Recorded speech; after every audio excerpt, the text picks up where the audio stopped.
It's still a white screen, so I'm just waiting for it to load. All right, I'll start the moment you see the screen. Okay, I'm not too sure why it's taking a while. It may just be my side. Yeah. Wow. Okay. On my side, it's showing that it's sharing the screen, so I'm sure very soon we'll be able Okay. to see it. Okay, it's still white on my side. But we All right. can continue because I'm following in the textbook. Oh, but for recording purposes, it needs to show, right? Yes, it needs to show, because if you're telling me that it's not showing, I'm not sure if after completing this video is going to show. Yeah, that's the problem. Okay. Maybe there's something that I'm not doing right here. Yeah, because there are some aspects that show when I'm presenting, I can't see them here. Oh, it's still a white screen. I don't even know why. Okay, let me do something. Stop sharing. Then I start again.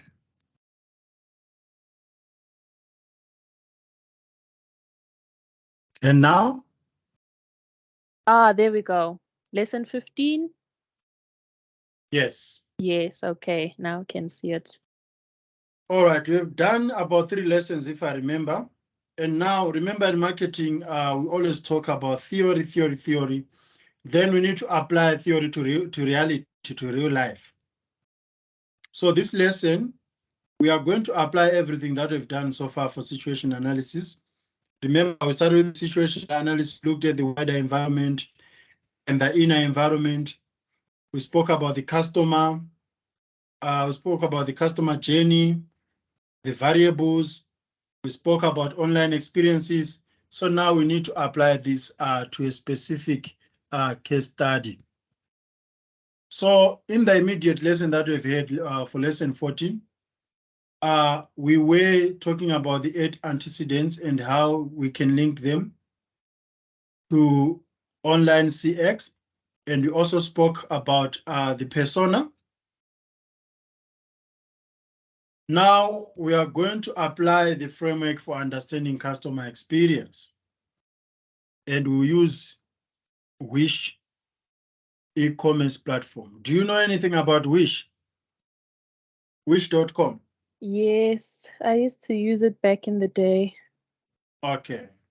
At least it's something that you can relate. You can relate with. Yep.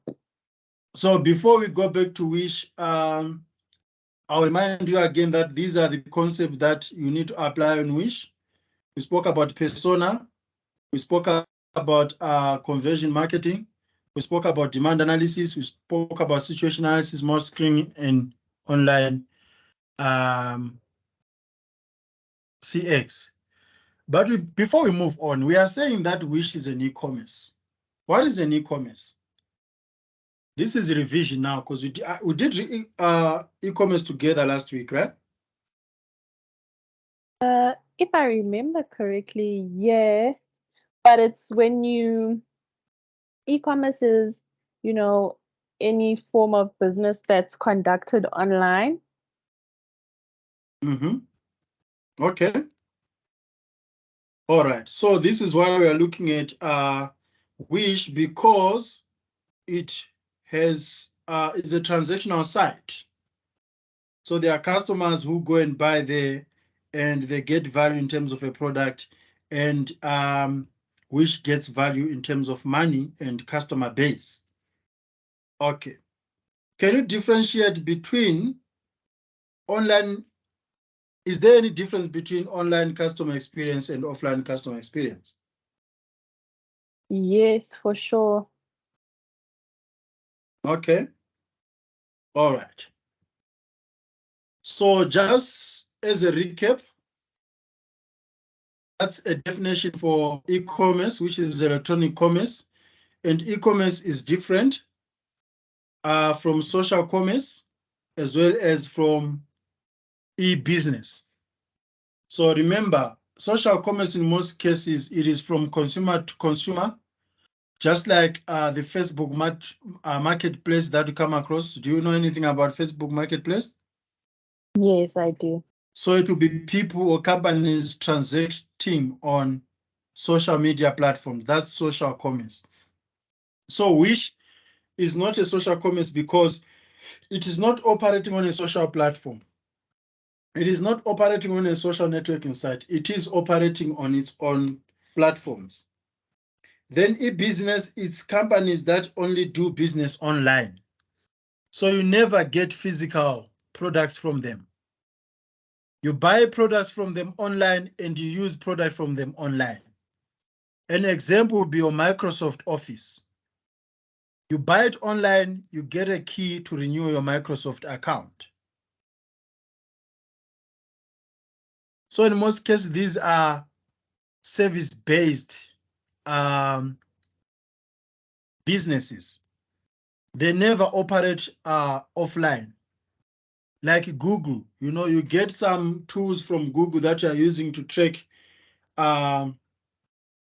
customer insights, but it's never offline. It's a software, or it's a platform, or it's an application that you are using. So those, we label those as digital business, but which can never be an e-business because it is selling products that are tangible, that one can actually use offline. I'm sure you get the differences. Yes, I do. All I'm just right. taking notes. Don't worry if I'm quiet. I'm just taking notes. Okay. All right. So this is the activity that I'd like us to have. And I think it's going to give you an opportunity to lecture me now because I've been talking a lot. So these are the questions that you need to put down for this exercise because I'm going to leave this page and I'm going to go to that link for Wish.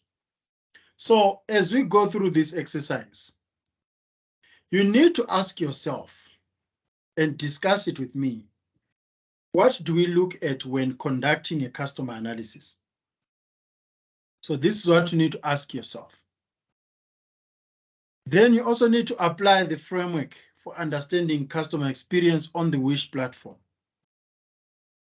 So what I mean is that you need to apply the 8 antecedents on the Wish platform so that you can get a sense of what we're talking about. IP, information processing. How can we apply it to understand customer experience on the Wish platform?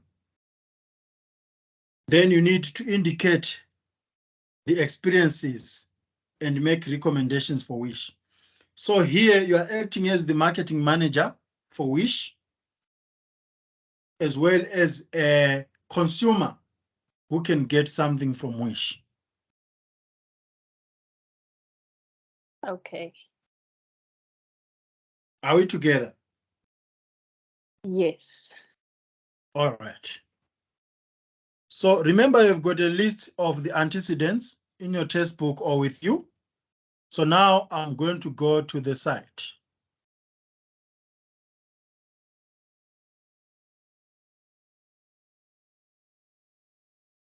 Okay, here's a Wish site. I don't know if you can see it properly. Yes, I can. All right. So you are a customer. You just came to Wish. And you can see the products here on Wish. You can navigate. Or I think the best plan, you also need to open Wish on your side. You can see the prices if you want to buy something. So you're actually having a customer journey here. I've clicked on this. So just go through Wish, pretend as if you're buying something, be a customer, and explain the experiences that are going through in terms of the antecedents.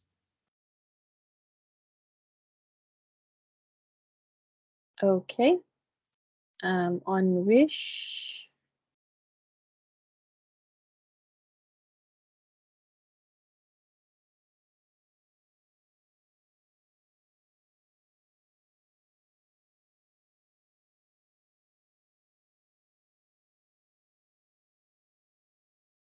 Okay, so which one do you want us to start with? Let's start with information processing. Okay. Information processing. How difficult or is it for you to find something that you're looking for there? It's fairly easy because they have the search bar and also a whole lot of these tabs that you can filter.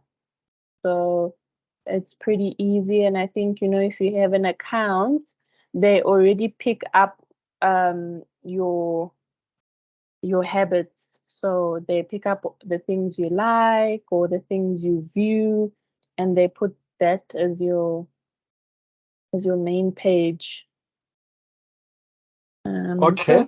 So in terms of information processing, so it involves the mental processes and senses an individual uses to interpret the world they inhabit.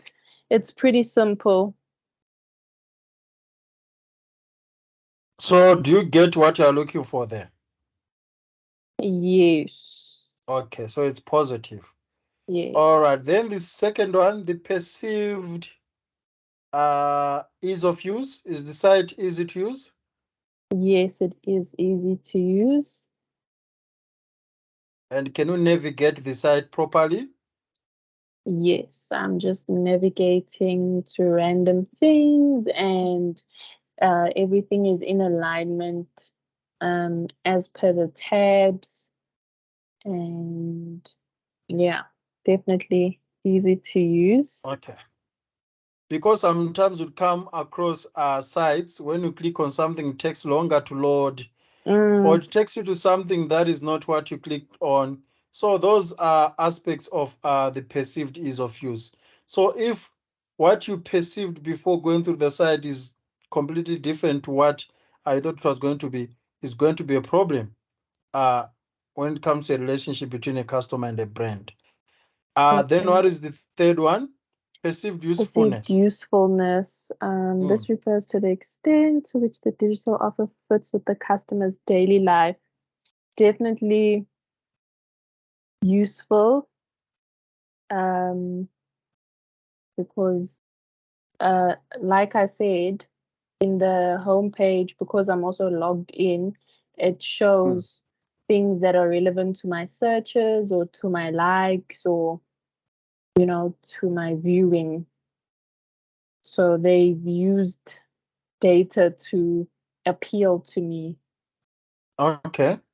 All right. That's perfect. That's correct. And the other antecedent? Perceived benefits. If a customer feels they will be rewarded in some positive way by engaging. So I see here there's a 15% off for your first order and 15% off gardening supplies. So I think that's a benefit. So you are finding a value add and added value Yes. to that side. Okay, that makes sense. And let's move to the next one. It's perceived control. So this is if a customer is a skilled user of the digital technology in question, and they will feel like they're able to function successfully in this environment. Definitely, I definitely am comfortable. For example, do you feel like you need to ask your brother or sister to help you navigate the site? Are you in control? Like, can you Definitely. navigate? Do you have enough skills? Yes, for sure, without a Okay, doubt. because in most cases, for example, our parents struggle to be in control of the apps that they operate on. They'll be like, my daughter, I forgot my password. I don't know where to click here. Where can I go to? I don't know if you have come across that. All the time. But it often happens. Yeah. Yes. Okay. Yes. So you're in control. Yes. All right. The next one. The sixth one is skills. So the textbook says this refers to the customer ability to use the technology to achieve their desired goals. Yes.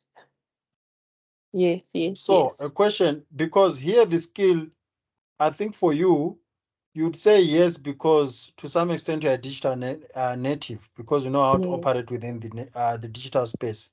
Yes. But do you think for someone who does not know how to operate within the digital space,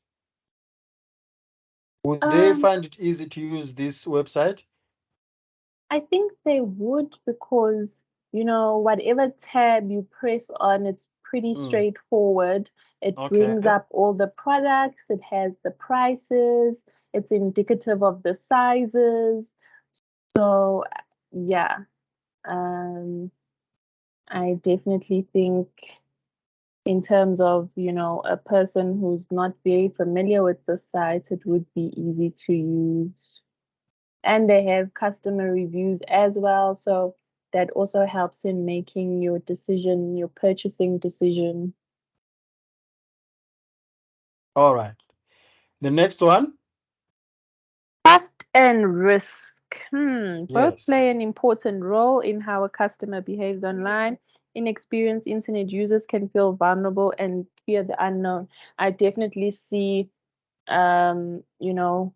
there being a barrier in this regard in terms of trust and risk, because Mhm. the prices are a lot of the prices are low. You also don't know the quality of product you will be receiving as a Mm. user. As I've used the site many years ago, it takes quite a while to receive your products from Wish, and even when you do receive it, the quality, most of the quality is terrible. So in terms of trust and risk, definitely not happy with that one. Okay. So you've Yeah. mentioned personal risk, you've mentioned Mm, financial risk, mm, you have mentioned social risk in terms of the quality, mm-hmm. because in society they'll end up seeing you wearing something that is like fake, but you thought you were buying Yes. something that is, so it can always have some social risk. The Yes. personal risk, you said something about the shipping taking longer. What about Yes. the customs? Customs, yes. And then so it comes to the post The office, right? duties that you pay? Mhm. Yeah. Yeah. So you pay for your things online and you pay for the shipping, and then it gets to the post office, and then you still have to pay another fee at the post office, which they don't tell you about um Mm. on this on the site. So yeah, that's All another. right, so that falls to trust and risk. Yes. Okay. All right. And the last one? The last one, enjoyment. This is the outcome of a positive online experience. Hmm. Mm, uh, you know what? After everything that I've mentioned, would you come back to Wish? No, I wouldn't. Not me personally. No. Okay. Why wouldn't you come back to Wish? So because I know of the, how long it takes in terms of shipping, because I know of the quality, because I know of the hidden costs involved, I Mm-hmm. it's just not, something I'd come back to. But in terms of the user interface, it's very simple. The website very simple to use. Um, it's just, yeah, if you're a first time user, there's a lot you don't know that you would be surprised by, which is very unpleasant. Okay, so would you make recommendations to someone to Uh, go and interact or buy something from Wish? would I make recommendations? So yeah, well, if you're looking for something cheap, if you don't have time constraints, and if you have the necessary budget to cover that hidden cost involved in terms of, when you fetch it from the post office, then yeah, for sure, because a lot of the things are, and especially for students, I think it's student friendly, just as long as you don't have a time constraint. Yeah, because that's very, very, very concerning, especially when we are talking about human bodies. They are selling clothing, and clothing has to do with bodies. So if you buy something on Wish and you choose size 38, and it comes after a month, already have gained or lost weight, Exactly. then it becomes something, because one or the other we grow. It's either we increase weight or we decrease weight. So those are some of the risks as well that someone might consider. Unless if you are very good at maintaining your body. Some of us, we struggle to maintain our bodies. So, because the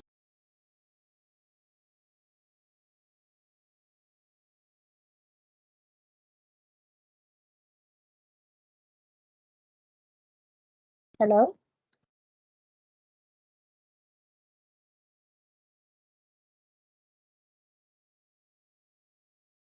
Hello?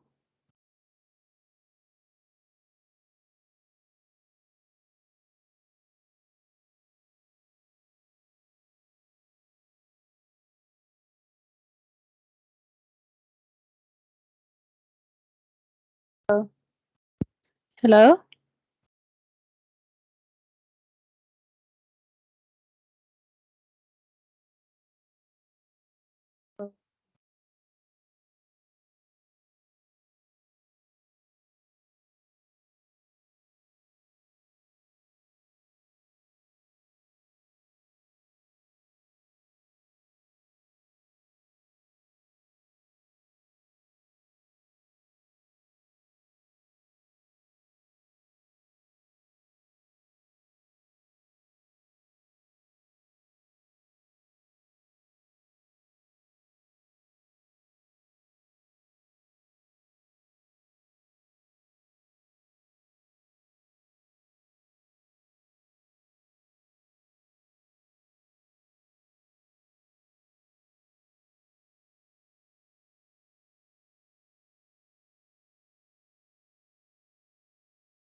oh man, I'm so sorry for that. I just got kicked out on my hotspot.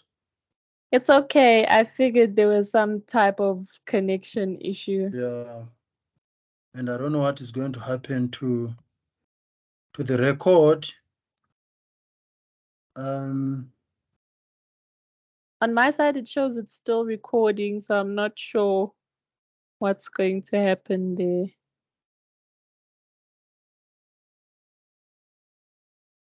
And is it still showing the?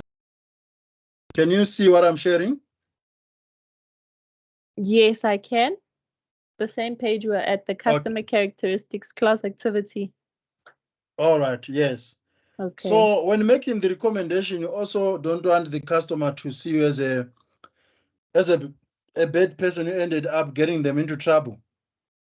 You know what normally happens? You make a recommendation to someone, and if their experience is poor, they can always not only blame the brand, but they can also blame you that you made a poor recommendation. Yes. Okay. So that was it about this exercise. I don't know if you found it intriguing. I did, especially in relation to applying the, what are they called? The 8 antecedents. The 8 antecedents. Yes, very interesting to apply. Yeah, because sometimes you get a job as a digital marketing manager. During the interview, they can ask you, we've got this product, we've got this website. How can you do customer analysis on that? And you need to show them that you are learned. You need to show them that you know the aspects of digital marketing other than being at that interview. So these are some of the things that you can come across. Even if they don't specifically mention the 8 antecedents, but you can always show them that you know what, you've got the qualification, you know what you're talking about. Okay. Yeah. All right. Any questions about this exercise? No questions. Okay. So let's move on to another lesson now, lesson 16. We'll be going to look at social emotions, consumer persona again, and the buying process.